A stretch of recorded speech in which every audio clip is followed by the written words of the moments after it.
Mirabantsika tsy ary avindray tratra izao maraina ny talata fa 2 volana jona izao, manana fahasoavan'ny tompo aminao izay manaraka tsy tapaka ny fandraisana ny ten'Andriamanitra eto. Alohan'ny terantsika ny amofinainan'io dia vavakisika.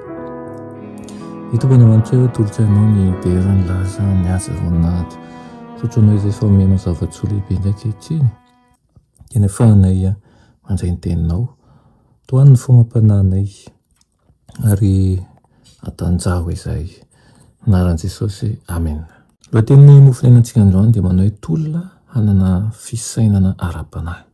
Raina amin'ny Romana 5:9 sy 7 manao hoe fa ny fihevitry ny nofo dia fahafatesana, fa ny fihevitry ny fanahy kosa fiainana sy fiadanana, satria fandrafinan'Andriamanitra ny fihevitry ny nofo, fa tsy manaiky ny lalan'Andriamanitra sady tsy haino akory izany.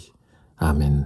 Mirona ho amin'ny fahafinaretana sy ny fanomezana fahafaham-pon'ny tena izany ny fisainana ara-nofo. Tetikady ny Satana ny manomana maro dia maro ihany koa amin'izy ireny, ka tsahany ny hanome ny fisain'ny olona ho ao anatin'ny fialam-boly arak'izao tontolo izao, ka tsy ahafahany ihany koa mametra-panontaniana akory hoe ahoana ny amin'ny fanahiko e. Mifindra aingana ny fitiavam-pahafinaretana io. Tena ohatran'ny reny aretin-dreny izy io, mora mifindra avy any amin'ny namanao mankany amin'ny namanao, avy any aminao ihany koa mankany amin'ny zanakao. Raha velana araka izany lalana izany anefa ny saina dia hitady fialam-boly tsy hakojanona mihitsy izy io. Ny fanarahana ny lalàn'Andriamanitra izany no manohitra an'izany finoanana izany ary manangana sakana manohitra ny tsy fahamasinana. Amin'ny fomba ahoana no hitombon'ny fitiavan'Andriamanitra sy ny zavatry ny lanitra raha tsy eto amin'izao tontolo izao?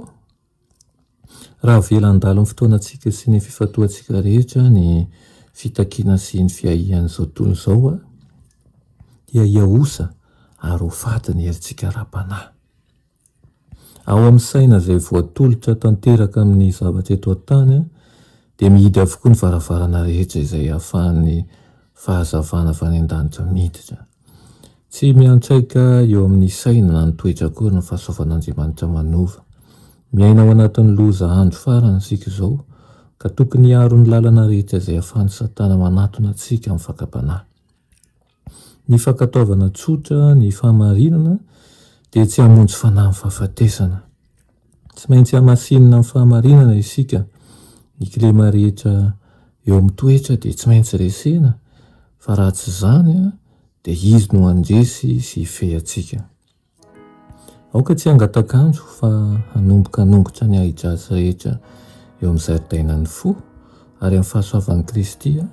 Aoka tsy hisy zava-maniry hivelatra ao afa-tsy izay mitondra voa ho amin'ny fiainana mandrakizay. Kolokolo izay rehetra ao amin'ny toetranao ka mifanaraka amin'ny toetran'i Kristy.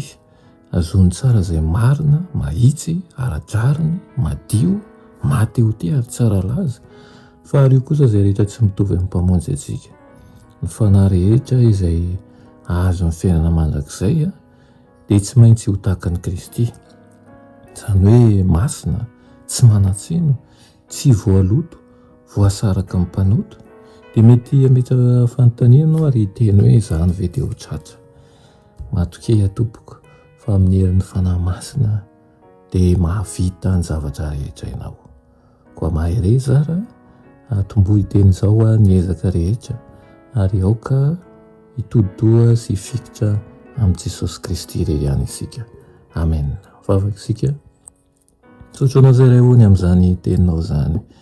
Itiany tokoa izay mba voaova ary ametraka ny maha-izy anay rehetrarehetra ho am-pelantananao mba hahafahanay miroso amin'ny tsara kokoa hatrany. Amin'ny anaran'i Jesosy, amen.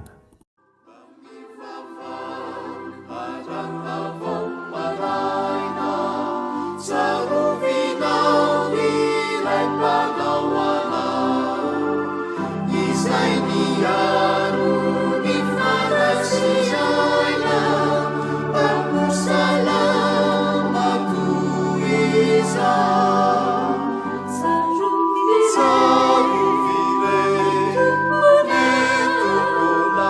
Sai piaro